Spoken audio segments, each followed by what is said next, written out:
Hey guys, I have a coffee smoothie today. If you want to see the recipe, check out my vlog channel. It's delicious. And today, I'm going to be doing a first impression on a drugstore foundation. Again, done a few drugstore foundation reviews, first impressions and stuff lately, and there's been so many good ones, so I'll link some down below. One of them is actually a BH Cosmetics one, and I haven't actually uploaded it yet because I think I'm going to upload this one today first, so keep an eye out for my BH Cosmetics one. It's coming soon. I was just too excited to do this first impression because so many of you guys requested it. I've heard people saying that it's similar to their Huda Beauty foundation. I am skeptical, but we're gonna try it out and I'll let you guys know all of my thoughts. So yeah, Maybelline sent me this giant tray of foundation. The shade range doesn't look great here, but then someone said that there's more shades than this. So I'm gonna look it up right now and let you guys know. So it's on Farmers, which is a New Zealand department store kind of situation. They sell like lots of high-end brands. It's kind of like Ulta or something, you know? I'm pretty sure this is the full shade range, at least in New Zealand. So the darkest shade is not that dark, which is a shame. Not really surprised because there really isn't many brands that cater to super dark skin tones, which is not good. Like, it isn't good. Even the palest shade is not that pale. Which is I used to have that problem more so at high school where I couldn't find foundations actually pale enough for me as well from a lot of brands. And here in New Zealand we do have a lot of paler skin tones as well. So there's like a lot of kind of like in between, you know, there's no super dark or no super light. So it's a bit strange. So I'm going on to Maybelline.com now, which I'm assuming is like the US website. Okay, there you go. There are darker shades, just not in New Zealand, which is so weird. So if you live in the States, I think there's just different shades. I'm so confused. I think the shades are actually just different in the States. I know we do have like a different demographic between countries, like different skin tones and stuff, but that's still so weird, isn't it, that they have different shades for different countries? There are 16 shades. So I might actually just swatch them all for you on my skin so you can see what each one looks like, and then we can wipe it off and do the first impression. So I'm just gonna go in order as like how they are in the packaging. Yes, it's got a pump. That makes me so happy. So pumps are just handy. I hate having to like pour stuff onto my face. Pumps are where it's at. A little bit more hygienic as well, so I'll be able to like donate all of the ones that don't match me. So this is shade 32 Golden, which is definitely not my shade. The next one's paler. This is 05 Light Beige. It looks like maybe a neutral undertone. This one looks like a good kind of undertone for me. This is 10 Ivory, which you would expect to be super pale, but it's not. When I think ivory, I think of like very, very pale colors. But that color almost looks like perhaps a good match for me today. So we'll put that to one side. It's a very like olive kind of undertone, like a, you know, very yellowish, but not too yellow undertone. That shade there is called 20 Cameo. That's more of a pink undertone. So far it doesn't look like they're really oxidizing too much either, which is good, but we'll see what happens when they go all over our face. This is 21 Nude Beige, which is a little bit more of like a warm orangey, but not orange. That one even looks like it could be okay. This one is Soft Beige, which also looks pretty good. 28 Soft Beige. That one's a little bit more like yellowy, less neutral, I guess.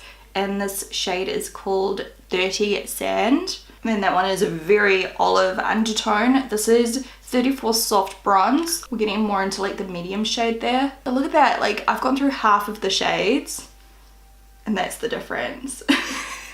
It's not that good. So 03 Light Beige is the palest color on that side, but there looks like there's an even paler one here, which is called 03 True Ivory. So another ivory. So that's True Ivory. That looks like a good shade for me when I've got like a fairer skin tone during winter. This shade here is called 36 Warm Sun. So again, quite like an olive yellowy kind of undertone. Next up we have 40 Fawn, which honestly looks like this shade, whichever one that was. Very similar. This is 46 Warm Honey. This one is 46 Sun Beige. 49 Amber Beige. Like not much difference between those two either. Just a bit of a different undertone. Slightly. The shade range is not that good, eh? Like at all. Okay, next up we have 58 True Caramel. So we're obviously getting a bit darker, but that's still not like super dark. Like I said though, this is obviously like the New Zealand range or something.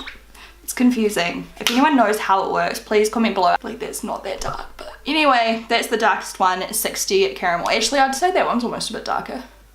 That one's a little bit more of a warmer undertone.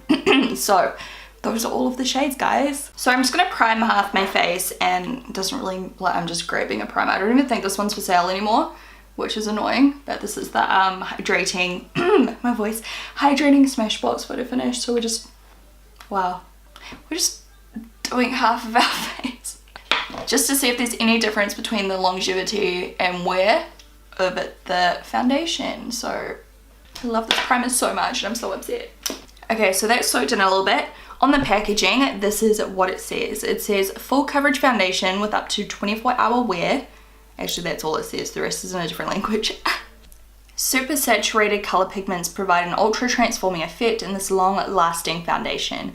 The lightweight yet high impact coverage formula glides onto the skin for a flawless makeup finish that lasts all day, oil free, doesn't clog pores, and dermatologist tested.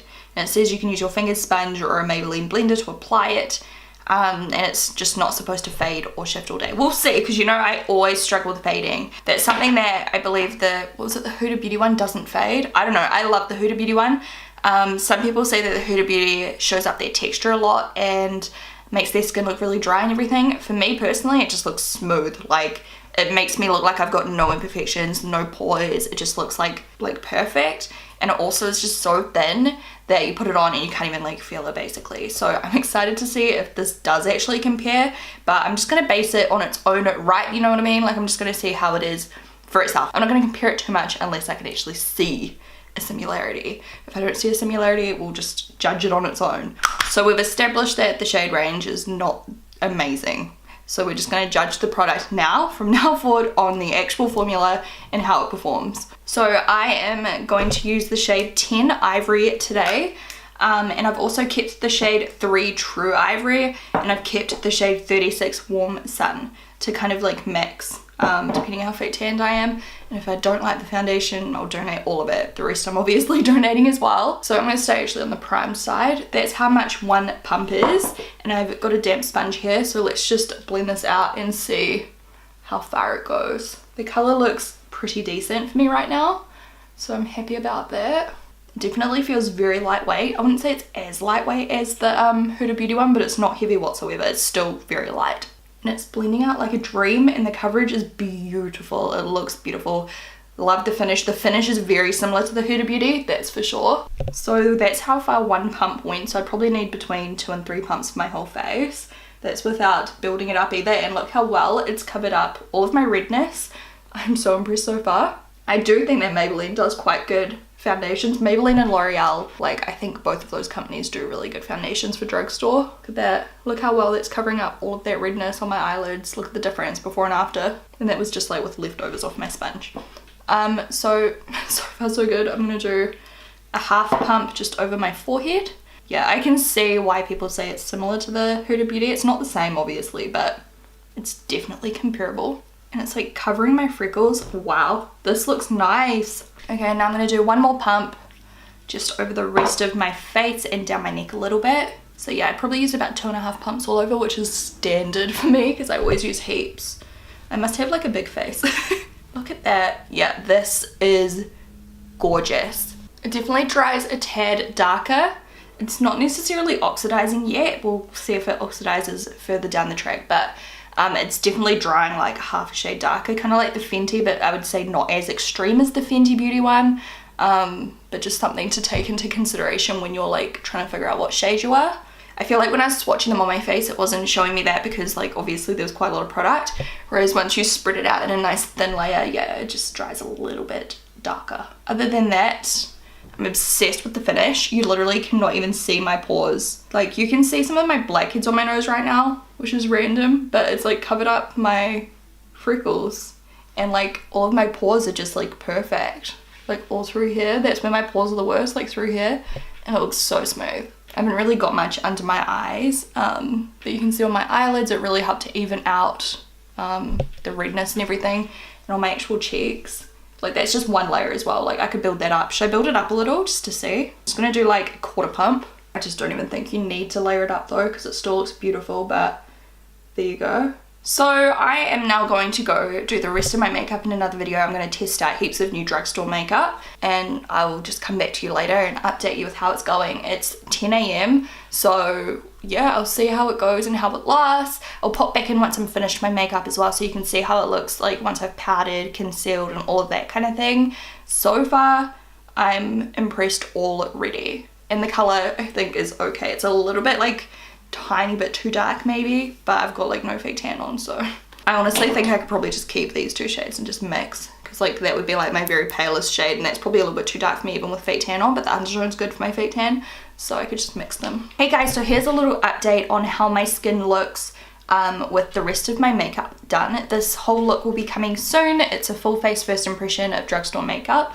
So the powder I ended up using is this Coverall Pressed Powder by CoverGirl. It's quite powdery but it looks nice and it didn't really change the outcome of the foundation at all.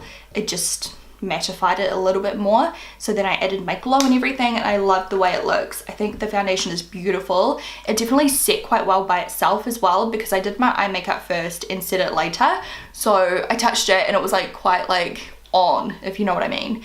And then the concealer I used was this one by Wet n Wild. Not overly impressed because it did crease, but the actual base makeup, the Maybelline Superstay, like I definitely think it looks really good so far and I look flawless. It does look like I'm wearing foundation, you know, it's not like a what's the word, you know, like you can just tell I'm wearing a lot of foundation, but it still looks really nice. It doesn't actually look super cakey or anything. It looks incredibly smooth. My actual skin texture looks really smooth. It hasn't picked up on anything and it just looks good. So I'm excited to see how it wears throughout the day. It's now 11:30, so it's only been on for a little while, but yeah, I'll update you later on. Hey guys, just a quick update. It is now 1:04 PM, so that's 3 hours, and I just came on here to say that it's still looking bomb. Hey guys, so kind of crappy lighting. It's super cloudy outside. I'll get my ring light out for the next update, but it's 5:30 PM, so it's been on for, how long's that? 7.5 hours or so, and I'm actually really pleased with how it's looking still. I'll keep this short and sweet. I definitely don't think it's really faded and it looks very even still. It hasn't sunk into my expression lines up here. Like it's just kind of like smooth still. It doesn't look cakey. Like it honestly just looks really good. It hasn't even melted around my nostrils like sometimes happens. So far so good. I'll update you in a few more hours and we'll see if it's managed to stay put all day long. I definitely think the color ended up going quite a lot darker and quite a lot more orange. Like you can see where I brought it all the way down my neck, especially in this lighting, like it's definitely a little bit too orange. So that's a bit of a shame. I mean, I guess like I'd be better off using a bit of the lighter color mixed in next time when I'm this kind of skin tone, like no fake tan and stuff. If I've got fake tan, I honestly think I'll just get rid of the shade I wore today. And like I said, just mix the darkest, like not darkest, but my darkest shade with my palest shade just to get like a custom color. Cause yeah, I feel like this shade just is a bit like awkward on me. It's not like the worst thing in the world, but why do I need 3 when I can just mix these 2 together, you know? So yeah, I'll talk to you soon. Hey guys, sorry about the humming if you can hear it from my ring light, but we're doing our final update. Oh, it's only 8 o'clock. I thought it was way later than 8 o'clock. Okay, anyway, it's 8 PM and we're finishing here because I'm gonna go have a shower and just get ready for bed because I'm super exhausted. Don't know why. I haven't really done that much today. Like I've just been filming and then got my nails done and for some reason I'm so tired. So 10 hours wear. Regardless, I think it's safe to say that this foundation is pretty dang good and I'm definitely going to continue using it. The fact that it hasn't faded is just amazing. I definitely think it's comparable to Huda Beauty. If you're keen for me to do a side-by-side comparison in a video, just let me know because I remember doing that for my Wet n Wild one. How I said that was a dupe for the YSL. I did the side-by-side comparison and everything. You guys seem to enjoy it, so let me know if you want the same kind of thing. Has not melted, has not gone chunky, hasn't gone oily. Like it's pretty matte still and hasn't sunk into lines, hasn't done anything. Like honestly, it just looks so good. Here it is up close, so you can see it's kind of sunk in a little bit around my nose, but it hasn't melted as much as normal. It's kind of sunk in on my, actually it's a little bit oily on the side of my nose, which is random. I'm just gonna take my jumbo face brush with a little bit of powder and just tap it on either side. Magic. It's definitely sunk in a little bit around my nose where I've got some deeper pores, but I mean after 10 hours wear, like I can't complain with that. Like it looks pretty good and it doesn't look real heavy over any dry patches or anything. Like, I really like it. It's a little bit like faded just here, but I think that's probably from when I was eating. Overall, I think it worked really well for me. So just for reference, if I didn't say already, my skin type is normal to slightly dehydrated. If you have tried this foundation yourself, please let me know what you thought of it, like in a comment down below. Let us all know what your skin type is and how it went for you. Was it good? Was it terrible? Was it amazing? Like, just give me your review. I'd love to hear from you. On me, I really enjoy it and I can't wait to try it some more. I definitely think like the biggest downfall of it obviously is the shade range, and second is like how it kind of like dries a little bit darker and more orangey a little bit. It doesn't necessarily like oxidize a lot, it more just like dries darker. I feel like it oxidized a tiny bit though, like, but it wasn't crazy, if that makes sense. That's still something to take into consideration when you're choosing your shade. So yeah, I guess I'll just talk to you guys in my next video. Bye.